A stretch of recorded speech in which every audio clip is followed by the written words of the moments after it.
గురుకృపా హి కేవలం, మాతృకృపా హి కేవలం. నాన్న, మనము అమ్మవారిది 60వ నామము కదంబ వనవాసినిలో కదంబ చెప్పాను, నవవాసిని చెప్పాను.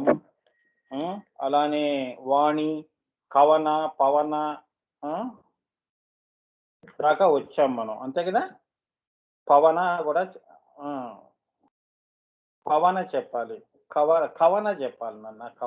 కవన కూడా చెప్పాను కదా.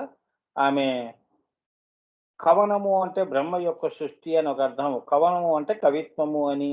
ఏమా ఇంత సృష్టి శ్రీచక్ర రచన అసలు ఆ మేధస్సులోంచి, ఆ పరాశూన్యం అనే మేధస్సు ఏదైతే ఉందో అందులో నుంచి ఈ సృష్టి ఇలా ఉండాలి అనేది రచన. ఆ ఊహలే కవిత్వాలు. అంత గొప్ప ఊహ ఆ తల్లి పెట్టుకుంది కాబట్టి ఆమె కవన. ఇప్పుడు పవన అంటే 7వ నామం దగ్గరకు వచ్చాం. ఏనన్నా బాలకు భేదము లేదు కాబట్టి ఆ బాని బాగా భావన చేసుకోవాలను. బా అనే అక్షరాలు ఉన్నాయి కదా నాన్న, ఈ రెండిటికి భేదం లేదు కాబట్టి బాని ఏ రకంగా అర్థం చేసుకోవాలి? బాగా అర్థం చేసుకోవాలి. భవన అంటే పవన అని. భవనము బాకి ఈ రెండిటికి భేదం లేదు నాన్న. పా అనేది తీసుకుంటే భవన కాస్త పవన అవుతుందని. అంటే శ్రీచక్రం అంతా కూడా ఆమె పవన వీచికలు. అంటే ఏంటంటే అమ్మవారి విశ్వప్రాణము, శింసుమారా చక్రం దగ్గర విశ్వప్రాణం ఉంటుంది. అక్కడి నుంచి ఆ పవన అంటే ముఖ్య ప్రాణ స్వరూపిణి అన్నమాట. నీ ముఖ్య ప్రాణం ఎక్కడి నుంచి వస్తుంది? ఈ పవన అనేది ఎక్కడుంది? బ్రహ్మకచ్చము పైన శింసుమారా చక్రము. అదే life force, cosmic life force అంటారు. ఇది రహస్యం. ఎవరైనా అడిగితే చెప్పండి. నేను నిన్న లోక అని చెప్పానే, ధ్రువమండలము, బ్రహ్మకచ్చము పైన ధ్రువమండలము, లోక అనేది. అక్కడ శింసుమారా చక్రంలో సర్పము యొక్క ఆకృతిలో ఈ లైఫ్ ఫోర్స్ ఉంటుంది. అది లైఫ్ ఫోర్స్ అంటే విశ్వ ప్రాణ స్వరూపిణి అమ్మవారు. అక్కడి నుంచి ఆ విశ్వ ప్రాణము సూర్య చంద్రాదులు, అక్కడి నుంచి కింద లోకాలు అని.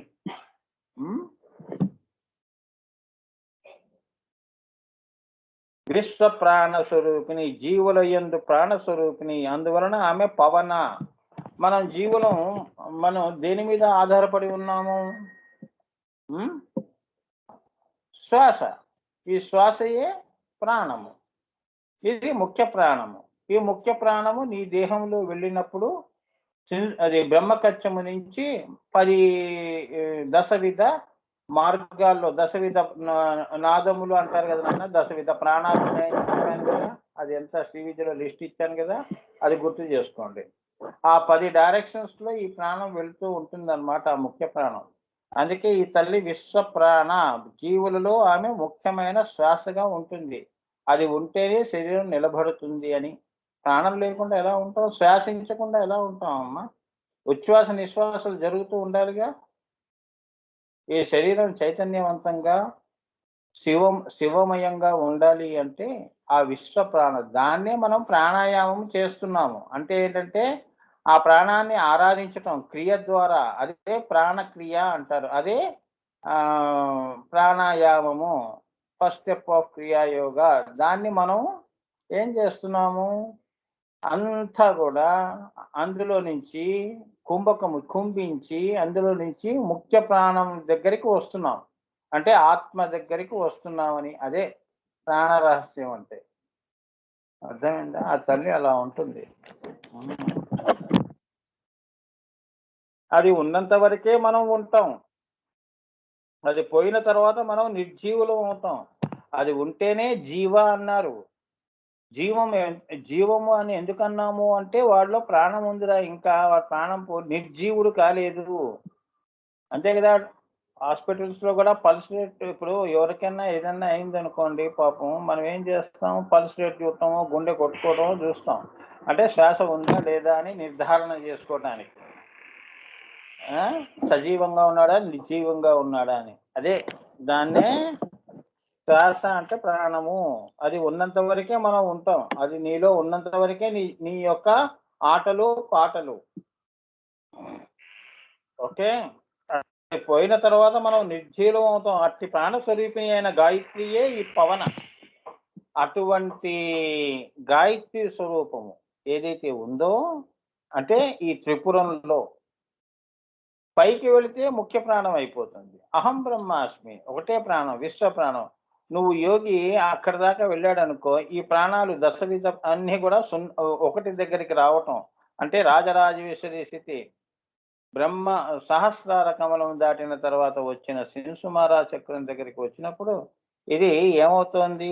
అట్టి ప్రాణస్వరూపి అయిన గాయత్రి, మహాగాయత్రి అవుతోంది. కిందకి వస్తున్నప్పుడు సృష్టి క్రమంలో కిందకి వస్తున్నప్పుడు ఆమె గాయత్రి. ఈ గాయత్రిని నువ్వు యోగంగా పైకి తీసుకెళ్తే అది మహాగాయత్రి అవుతుంది. అదే ముఖ్య ప్రాణం ఉన్నాయన అని చెప్తున్నాడు.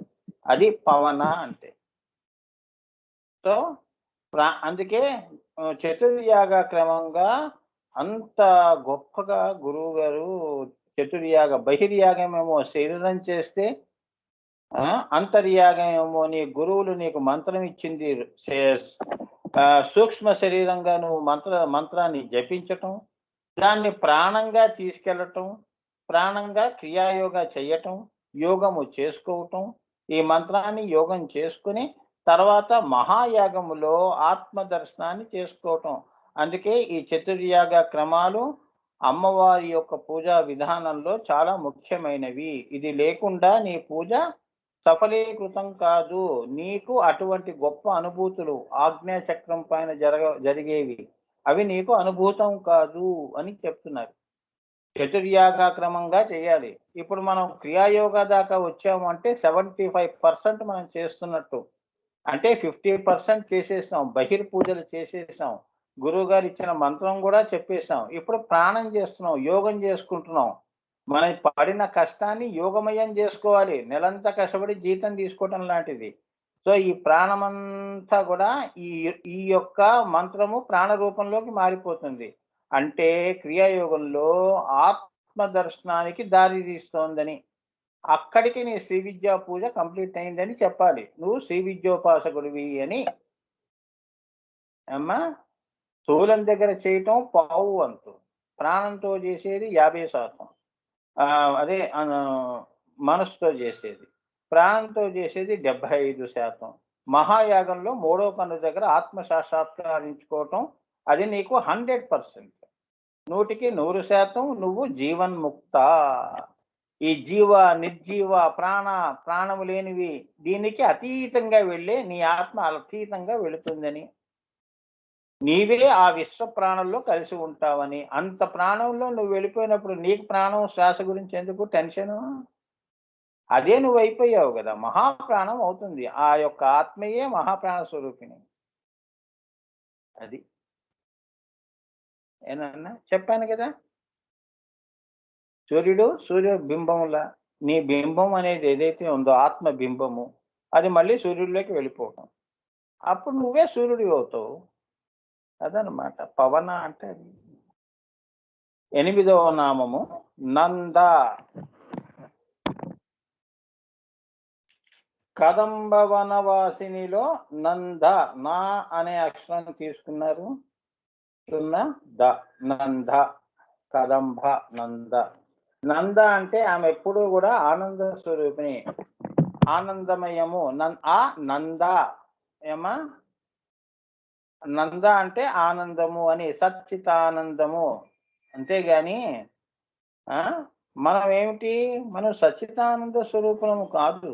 మనకి ద్వైతము ఉంది కాబట్టి, రెండో పదార్థం ఉంది కాబట్టి, కర్త కర్మ క్రియ అనే కృత్యములు ఉన్నాయి కాబట్టి ఆనందం అనేది ఎప్పుడో ఒకసారి దొరుకుతుంది, రోజు దొరకదు. 24 గంటలు సచ్చితానంద స్థితిలో నువ్వు ఉండలేవు. ఇది మాయతో కలుపుకున్న ఆనందము. ఆమె దీనికి అతీతంగా ఉన్న ఆనంద ఘన అంటే అదనమాట. ఇన్ ప్యూర్ ఫారం అన్నమాట. అప్పుడే ఆవు పాలు పొదుగు నుంచి తీసినట్టుగా ప్యూర్ అన్నమాట. అది ఆనంద నంద అంటారు. గోవింద ఇవన్నీ లేవు నాన్న. నందనవనము, బృందావనము ఇవన్నీ కూడా సచ్చిదానందకి ప్రతీకలు. ఎందుకంటే అక్కడ మహా అవతార పురుషులు అక్కడ మరి పుట్టారు కాబట్టి, వచ్చారు కాబట్టి, శరీరంగా సశరీరంగా వచ్చారు కాబట్టి బృందావన, బృంద కాస్త నంద అయింది. నందనందుడు అవునా, నందకుమారుడు, నందకిషోరుడు అని అంటాం కదా. అది నందకిషోరుడు అంటే మీరు భాగవతంలో చూసే తండ్రి గారని మీరు ఆ నందుడికి పుట్టినవాడని ఏదో అనుకుంటారు. అది కాదు. నందకిషోర అంటే ఏంటంటే ఆ ఆనంద అమ్మవారు నంద కదా, ఆ ఆనందంలో ఒక ఆ కరాంగుళి నకోత్పన్న నారాయణ దశాకృతిగా ఒక అంశ బయటికి వచ్చిందని, అందుకే ఆయన నందుడు, ఆనందుడు అనమాట. నంద అంటే అది. ఆ తల్లికి ఆనందమయ్యి అన్న పేరు కూడా ఉన్నది. అమ్మవారికి ఏమని పేరుంది? ఆనందమయ్యి మా. మహతారి బాబాజీ పుస్తకం చూసినప్పుడు ఆనందమయ్యి మా అమ్మవారు ఉంది. ఆమె అమ్మవారి స్వరూపం. సో ఆవిడ యొక్క కాంతి స్వరూపమే ఈ యొక్క నంద అనే, అందుకే ఆమె ఆనంద స్వరూపిణి. ఆవిడ నుంచే అవతారాలు కానీ ఏదైనా కూడా ఆ ఆనందమే మళ్ళీ మనం పొందుతున్నాం ఇక్కడ. ఈ 14 లోకాలు కూడా నువ్వు స్వర్గం అంటున్నావే, స్వర్గంలో వచ్చేవి కొత్త ఆనందాలు ఏవి ఉండవు. అది కూడా అమ్మవారే ఇవ్వాలి. ఎవరికైనా కూడా ఆనందం అమ్మవారి దగ్గర నుంచే రావాలి. మనం అంతటా మనం దాన్ని ఆనందాన్ని మనం సృష్టించలేము. నువ్వు తాత్కాలికంగా ఆనందంగా ఉంటాను అన్నా కూడా ఉండలేవు. నువ్వు ఆ స్పృహ ఉంటుంది కాబట్టి మళ్ళీ బాధ అనేది ఉంటుంది. ఆమె గనక ఆశీర్వదించింది అంటే నిన్ను అన్ని మైమరిపిస్తుంది అని. ఆవిడ సమక్షంలో, గురువు గారి సమక్షంలో, ఇప్పుడు గురువులు వీళ్ళందరూ అమ్మవారి స్వరూపాలు కాబట్టి వారి సమక్షంలో మనని మనమే తన్మయి, ఆనందమయ్యి, మన తన్మాత్రాలు కూడా మైమరిపిస్తుంది అమ్మవారు. నిన్ను ఆనందంలో పెడుతుంది. నీ తన్మయత్వంతో కూడుకున్న ఆనందము, ఒళ్ళు గొగురు పరచటము, కళ్ళ వెంట నీళ్లు రావటము, అవునా, రోమాలు నిక్కపొడుచుకోవటము, ఏమ్మా, ఇటువంటివన్నీ కూడా తన్మయ. ఆమె ఆనందమయ.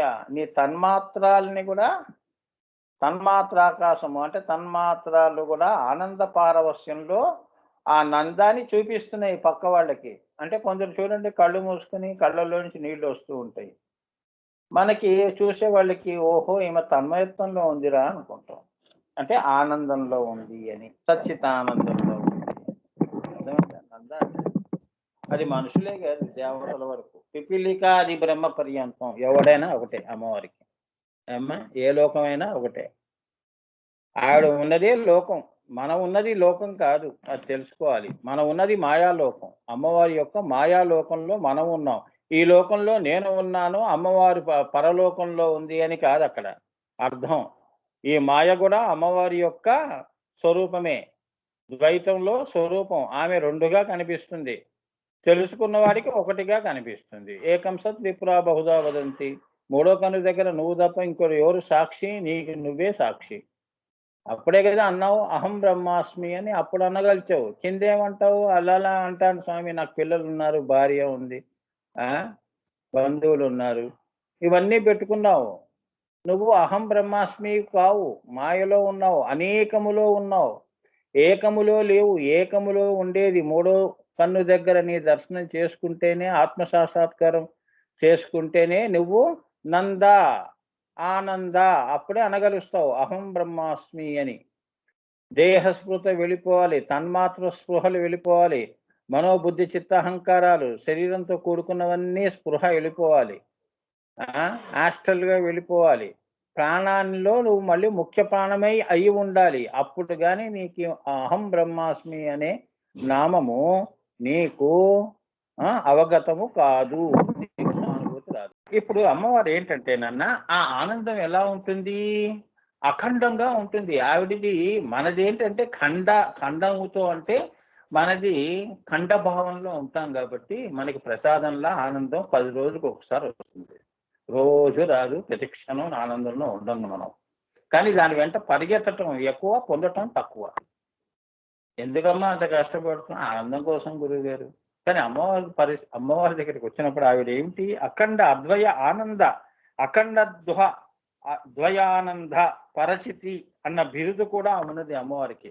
ఆమెది అటువంటి ఆనందం అంటే ఎడతెరిపి లేని ఆనందం అన్నమాట. అందుకే అమ్మవారు దర్శనం ఇచ్చినప్పుడు మీరు చూస్తే, అందుకే ఆవిడ మందహాసం కానీ దరహాసం కానీ ఎంత దేదీప్యమానంగా వెలిగిపోతుంటుంది, ఆనందంలో తేలియాడుతుంటుంది అని. మనం ఏంటంటే ఖండభావంలో ఉంటాం కాబట్టి, మనకి ద్వైతంలో ఉంటాం కాబట్టి, స్వాపర భేదాలు పెట్టుకుంటాం కాబట్టి, ఇహపర పెట్టుకుంటాం కాబట్టి, అందులో స్వచ్ఛమైన ఆనందం మీరు ఎప్పుడైనా మీ జీవితంలో పొందారా? ఇది నేను వేసే ప్రశ్న. మన ఆనందము ఒకరిలో ఉంటుంది, పిల్లల్లో మన ఆనందం ఉంటుంది. వాడు పాస్ అయ్యాడు అంటే మనకు ఆనందం. కానీ స్వచ్ఛంగా నీలోంచి పుట్టిన ఆనందం ఏమైంది? అదే అఖండ అద్వయ పరచితి గణ అన్నారు. ఆ ఆనందం ఎలా ఉంటుంది? తనలోంచి పుడుతుంది. మనం ఏంటంటే ఆధారభూతమైన ఆనందాలు మనవి. మనకి ఒక వస్తువు ఉంటేనే గాని ఆనందం పొందలేము. ఒంటరిగా పిచ్చివాళ్ళ నవ్వుకుంటామా? పిచ్చివాళ్ళు ఆనందంగా ఉన్నామని అలా చూసేవాళ్ళు నవ్వుకుంటారని మళ్ళీ అక్కడ ఏమిటి? పిచ్చివాడేమో అలా మాట్లాడుకుంటున్నాడు ఏంటి? అదే అవధూతలకు అటువంటివి ఉండవు. వాళ్ళు ఎప్పుడు ఆనందగణ, వాళ్ళు అఖండ అద్వయ పరచితి, ఈ అవతార పురుషుడుగా. అందుకే వాళ్ళు ఎప్పుడు కూడా ఆనందంలో ఉంటారు కాబట్టి ముఖం మీద ఆ చిరునవ్వు అనేది చెదరదు. ఆ మందహాసము, చిరుహాసము. మనదేంటంటేనన్నా ఒక్క క్షణం అలా వచ్చేస్తుంది. అప్పుడు చాలా ఒళ్ళు పులకరించిపోతుంది ఆనందం అనేది. అది మళ్ళీ వెళ్ళిపోతుంది. ఇంకా మళ్ళీ దాని గురించి వెంపర్లాడుతూ ఉంటాం, పరిగెడుతూ ఉంటాం. పాపం మాయలో పరిగెడుతూ ఉంటాం. అయ్యో ఒకప్పుడు నేను ఎంతో ఆనందం, అది ఇంకా అది పొందనప్పుడు మనం ఏం చెప్పుకుంటాం పక్క వాళ్ళకి? ఒకప్పుడు నేను చాలా ఆనందంగా ఉండేవాడిని అండి, చిన్నప్పుడు నాకు ఏ బరువులు బాధ్యతలు లేవు అని. ఆ మార్గంలో నీవు పొందలేక పడే బాధలు ఒకరికి చెప్పుకుంటూ, అదన్నమాట చెప్తున్నాడు ఇక్కడ. జీవిత సత్యము చెప్తున్నాడు. అమ్మా, పైన ఉన్న నగ్న సత్యము చెప్తున్నారు. పైన ఉన్న మూడో కన్ను పైన ఉన్నది నగ్న సత్యము, కింద ఉన్నది మాయా సత్యము. ఏమా, ఇది ఖండంతో కూడుకుంది కాబట్టి మాయ. అది అఖండ పరచితి గణ. పరచిత్ అంటే ఏంటంటే ఆ పరాలో జరిగిన చిత్ అంటే ఇప్పుడు నీవు ఉన్నావు అనుకో, ఈ శరీరంలో నువ్వు ఆనందం పొందావు అంటే శరీరం అంతా కూడా పంచుకుంటుంది. నీ ఆనందాన్ని మనసుకి ఇవ్వాలి, బుద్ధికి ఇవ్వాలి, అవునా, శరీరానికి ఇవ్వాలి. అన్ని ఇచ్చిన తర్వాత అప్పుడు నీకు ఆత్మ జీవానందము అనేది వస్తుంది. కానీ పరచిత్గణ అంటున్నాడు. ఇంత జీవరాశులు మనందరం భూమి మీద వచ్చాము అంటే పాంచభౌతికంగా, ఆ చిత్తు ఎలా ఉంది? నగ్నముగా ఉన్నది. దానికి ఆవరణలుగా దేహాలు ఏమీ లేని పరచిత్ అఖండ అద్వయ ఘన అని. అద్వయం అదనమాట. చావు పుట్టుకలకి జీవన్ముక్త స్థితికి అతీతంగా వచ్చిన ఆనందం అది. అది పరచిత్ అన్నారు. పరలో జరిగిన చిత్.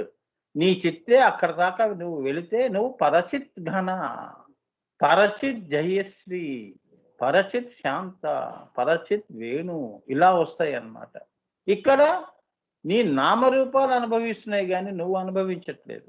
ఇది జీవంతో కూడుకున్న ఆనందం, ఆధారంతో వచ్చిన ఆనందమే గాని నీలో పుట్టినది కాదు అని. అమ్మా,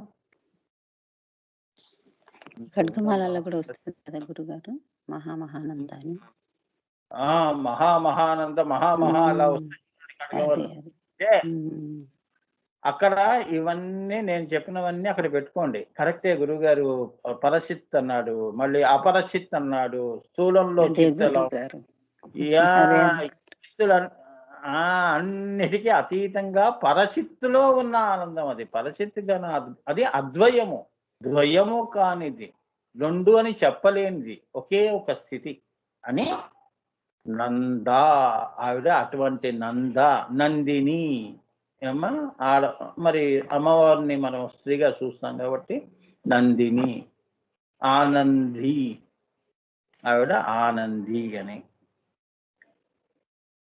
కాబట్టి ఆమె నంద, అందుకే ఆవిడ్ని నంద అన్నారు. అందుకే శ్రీకృష్ణుడు కూడా నందగోపాలుడు. ఆ తల్లిని కరాంగులి నకోత్పన్న అంటే ఆ తల్లి నుంచి వచ్చాడు కాబట్టి ఆయన ఏమిటి? నందగోపాలుడు. గో అంటే ఏంటి? కాంతి. పాలుడు కాంతిని పాలించే కాంతి రూపంలో బయటికి వచ్చాడు భూమండలంలోకి. ఈ 14 లోకాల్లో ఉన్న గోవులన్నిటికీ కూడా ఆయన కాంతి. పాలుడు అంటే పాలించేవాడు అని. ఆయన ఎక్కడి నుంచి వచ్చాడు అంటే అమ్మవారి యొక్క కరాంగులి నకోత్పన్న, ఆ ఆనందం నుంచి వచ్చిన ప్రోడక్ట్ అది. విఘ్నేశ్వరుడు ఎలా పుట్టాడు అంటే అమ్మవారి చేతుల్లోంచి ఆమె ఒంటి నుంచి తీసిన పసుపు ఏదైతే ఉంటుందో ఒంటికి రాసుకుంది నులుగు పిండి నుంచి చేసిన విగ్రహం అది. ఆనందుడు ఆయన. వినాయకుడు అలా పుట్టినవాడు. ఎలా మీరు తెలుసుకుంటారో కృష్ణుడు కూడా కాంతి స్వరూపుడు.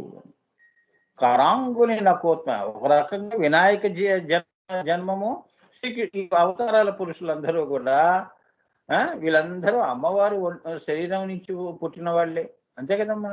ఒకడు గోరు నుంచి కరాంగుని నకోత్పన్న నారాయణ దశాకృతి అన్నాం. ఒకటేమో అమ్మవారు 2 చేతులతో వినాయకుని చేసింది అంటున్నాం. ఇంకొకటి ఏమిటి? అన్నీ కూడా ఆనందంగానే, సచ్చితానందంగానే సృష్టి వచ్చింది కానీ ఆమె బాధతో చెయ్యలేదు అని. ఆ ఆనందం ఆమె ఒక్కటే అనుభవించలేదని, ఆ ఆనందంలో తనని తాను హింసించుకొని ఆ ద్వయము అయి 14 లోకాల్లో అది పంచింది. అదే అమృతము, అమృత వర్షిణి అంటారు. అది నీ ఆనందం నీ వరకే పరిమితం అయితే అది పక్కవాడికి పంచకుండా అది స్వానుభూతి అంటారు. అంటే నీ వరకే ఆనందం, నేను పక్కవాడికి ఏమి ఇస్తాం? ఉండవమ్మా, నాకే లేదు, నీకేమి ఇస్తాం అన్నట్టు. అవతార పురుషుడు సాయిబాబా, శ్రీకృష్ణుడు వీళ్ళందరూ ఆయన వేణుగానంలో ఆ నంద, ఆ వేణుగాన, ఆ అమృత పరచిత్ ఆనందాన్ని ఆయన వేణుగానానికి ఏది జడ పదార్థములు, పువ్వులు, పుష్పాలు, ఇవన్నీ కూడా పక్షులు, పశుపక్షాలు, ఇవన్నీ కూడా ఆయన గానంలో తరించేయి. అంటే ఆ పరచిత్ లో అవి ఏకమయ్యాయి. అది వేణుగానము అంటారు. అదే అమ్మవారి నుంచి, అమ్మవారి సంకల్పంలో ఉంటే నువ్వు అవతార పురుషుడు అని. అందుకే మీరు పూజలు చేస్తూ అమ్మవారికి మీరు ఎందుకు ధైన్యంగా ఎందుకు ఉంటావురా అంటుంది. నీ బాధలు నా అవతారంలో నా రాముడికి కూడా వచ్చాయి కదా. ఆయన ఎప్పుడు పరచిత్ ఘన, ఆయన నవ్వుతూనే ఉన్నాడు. కష్టం వచ్చినా నవ్వుతున్నాడు. తండ్రి మాట జవదాటడు. అవునా? అది ప్రాక్టికల్ గా చేసి చూపించాడు. అన్ని బాధలు పడ్డాడు. సో అక్కడ కూడా ఆయన అమ్మవారి ఆనందగణ, పరచిత్ ఆనందగణ ఉన్నదే, అది పోగొట్టుకోలేదు. కృష్ణుడు కూడా అంతే. పుట్టినప్పుడే ఆయనని హతం చేద్దామని రాక్షసులందరూ బయలుదేరారు కదమ్మా, కానీ అందరినీ సంహరించాడు. సో ఆ తల్లి తన ఆనందాన్ని మనకి ఏది తాను దాచుకోకుండా పిల్లలు 14 లోకాల్లో ఉన్న సంతతి పిపిలికాది బ్రహ్మ పర్యంతము మానవుల నుంచి ఇంకా కింద లోకాల వరకు కూడా తన ఆనందాన్ని దాచుకోకుండా, స్వాని పెట్టుకోకుండా, అందుకే ఆమె పరచిత్, ఆమెకి స్వ ఉండదు. ఒకే స్వ నేను. అంటే ఆ నేను నుంచి ఇంకా మిగతా నేను రావాలి కానీ ఆమె తర్వాత ఆమెకి ఇంత అతపూర్వం కూడా ఎవరో ఉన్నారు, తర్వాత ఈమె అన్నది నేను అని అలా కాదు లెక్కలు. పరచిత్ అంటే ఏంటంటే నా చిత్తు నుంచి నీ చిత్తు రావాలి అంతే. నా పైన ఇంకేమీ లేదు. అంత ఆనందానికి నేనే స్వరూపము. నా నుంచి నీకు కొద్దిగా ఇస్తున్నాను, నిన్ను పుట్టిస్తున్నాను అని. అందుకే అమ్మ మనకి ఇవ్వలేదని ఎందుకమ్మా ఏడవటం? అన్నీ ఇచ్చిందిగా. మరి నీ జీవితంలో ఆనందరసమే కావాలి కదా నీకు. మరి అది కావాలి అన్నప్పుడు ఓపిగ్గా ఆగితే తెలుసుకుంటే వస్తుందిగా. నేను గురు రూపంలో నీకు అన్నీ చెప్తున్నాను కదా. దాన్ని ఎలా ఎలా తెలుసుకోవాలనేది, అవునా, తెలుసుకోవాలనేది అవకాశం, సమయం, సందర్భం, కాలము, దేశము, చైతన్యం, ఆ టైం రావాలి కదా. తొందరపడిపోతే ఎలా వస్తుంది? అవునా? అందుకే చాలా మంది ఓపికగా ఉంటే పోన్లేండి ఇవాళ తెలుసుకోకపోతే రేపు తెలుసుకుంటారు జీవితం విలువ అని పెద్దలు అంటారు. దండించారు పిల్లల్ని. పోన్లేండి వయసు అటువంటిది, ఏం చేస్తాం, అలానే మాట్లాడతారని. ఎప్పుడైతే ఇప్పుడు భక్తులు ఎవరైతే ఉన్నారో వీళ్ళకి ఆ క్రియాయోగంలోకి వచ్చినప్పుడు, ఆ భక్తిలోకి వచ్చినప్పుడు దాని విలువ తెలుసుకున్నప్పుడు, విలువ తెలిస్తేనే వస్తుంది ఆనందం. విలువ తెలియకుండా అన్నీ పెట్టుకుని, నీ ఇంట్లో అన్నీ పెట్టుకుని నాకేమీ లేదు అన్న వాళ్ళందరూ కూడా అదే జ్యేష్ఠాలక్ష్మి, దరిద్ర లక్ష్మి అంటే అదే. మన దగ్గర అన్నీ పెట్టుకొని ఆ మాయలో మనం ఏమంటాము, నాకు ఆనందం లేదు అంటాం. ఏమ్మా, నీ దగ్గర ఉన్న వస్తువులు చాలా మందికి సృష్టిలో ఎవరి దగ్గర లేవు. వాళ్ళు అవి పొందితే వాళ్ళకి ఆనందం, పొందలేకపోతున్నారు, వాళ్ళు ఆ రకంగా బాధపడుతున్నారు. నువ్వు అన్నీ ఉండి మనం అన్ని ఇగో ఇలా ఏడుస్తూ ఉంటాం. అవునా? వాడు నన్ను గుర్తించలేదు, వాడు నన్ను నా ఇంట్లో ఇలా ఉంది అలా ఉంది అని మనం ఏంటంటే మన అదృష్టాలన్నీ పక్కన పెట్టేసి దురదృష్టాలు నావెందుకు కాలేదు, దురదృష్టం వెంట పరిగెడుతూ ఉంటుంది బుద్ధి. అదే బుద్ధి కర్మానుసారేనా అంటారు. ఆ బుద్ధిని గనక యాటిట్యూడ్ అంటారు. నీ ప్రవర్తన మారాలి. ఒక్కసారి నీలో నిన్ను పరీక్షించుకో, నీలో నీవుగా ఉండు, అసలైన ఆనందం నీకు దక్కుతుంది అని. వీళ్ళందరూ కూడా ఊహలతో సమానం. ఒక భర్త గాని, పిల్లలు గాని వీళ్ళందరూ కూడా ఏంటంటే నీ ఊహల్లోంచి పుట్టిన వాళ్ళు వీళ్ళు. కళలు కూడా ఎలా వస్తాయో ఈ బంధాలు కూడా కళలతో సమానం అమ్మా. ఎప్పుడో నాకు 1960లో అమ్మవారి దర్శనం ఇచ్చిందని అదే సత్యం అంటూ అదే నెమరు వేసుకుంటూ కూర్చుంటావా? కళలు అంతే. అలా సముద్రానికి అలలు ఎలానో మనిషికి కళలు అటువంటివి. తప్పవు. మనకు కూడా ఎడతెరిపి లేని ఆ ఊహలు, ఇది సముద్రమే. మనస్సు కూడా ఒక మహాసముద్రం. ఎప్పుడు వస్తూనే ఉంటాయి కొత్త కొత్త ఊహలు, కొత్త కొత్త ఆలోచనలు. సముద్రాన్ని ఎందుకు అంటాం? మనం ఒక క్షణం మౌనంలో ఉండగలిచామా? ఉండలేదే. మౌనంలో కూడా మళ్ళీ మనసుతో మాట్లాడుతూ ఉంటాం. మనసుతో మాట్లాడుతూ ఉంటాం. మనసు మాట్లాడుతుంది కదా, దానికి జవాబులు చెప్తున్నావు కదా, నీలో నీవుగా ఉండి జవాబులు చెప్తున్నావు. మరి అక్కడ మౌనం ఎక్కడుంది? లేదు. ఆత్మస్థితికి వస్తే గాని, అంటే నీలో నీవుగా ఉండటం అంటే అన్నీ వదిలేసి, చిన్న పిల్లవాడు పుట్టినప్పుడు ఎలా ఉంటాడో అటువంటి స్థితిలో ఏవి ఊహలు వాడికి ఉండవు కాబట్టి వాడు బోసి నవ్వుతూ ఉంటాడు. వాడి లోకంలో వాడు ఆనందంగా ఉంటాడు. అది ఆనందము అంటే. మరి ఇంత వయసులో నాకు ఆ స్థితి వస్తుందా స్వామి అంటే దానికి మన పూర్వులు పాతంజలి యోగా సూత్రాలు కానీ ఇటువంటి నిష్ట, నియమనిష్టలు, ఆసనములు, నియమములు ఇవన్నీ వాళ్ళు పెట్టి ఈ ఊహలు మనసుని ఎలా అమనస్కత స్థితిలోకి, అమనస్కత యోగము అని వాళ్ళు చెప్పారు. అమనస్కం ఎలా చేస్తాము, శ్వాస మీద ధ్యాస పెట్టుమని అలా చెప్పారు. అవునా? పుట్టి శ్వాసనే నేను, ఆ ప్రాణమే, ఆ విశ్వ ప్రాణమే నేను అన్ను అనుకో. ఇవన్నీ పక్కన పడి అప్పుడు నీకు వస్తుంది ఇది ఆనందం అనేది వస్తుంది. ఆత్మానందం. ఆత్మకి సాక్షిగా ఉందని అంటున్నాం కదా మనం. మరి సాక్షిగా ఉన్న వాళ్ళకి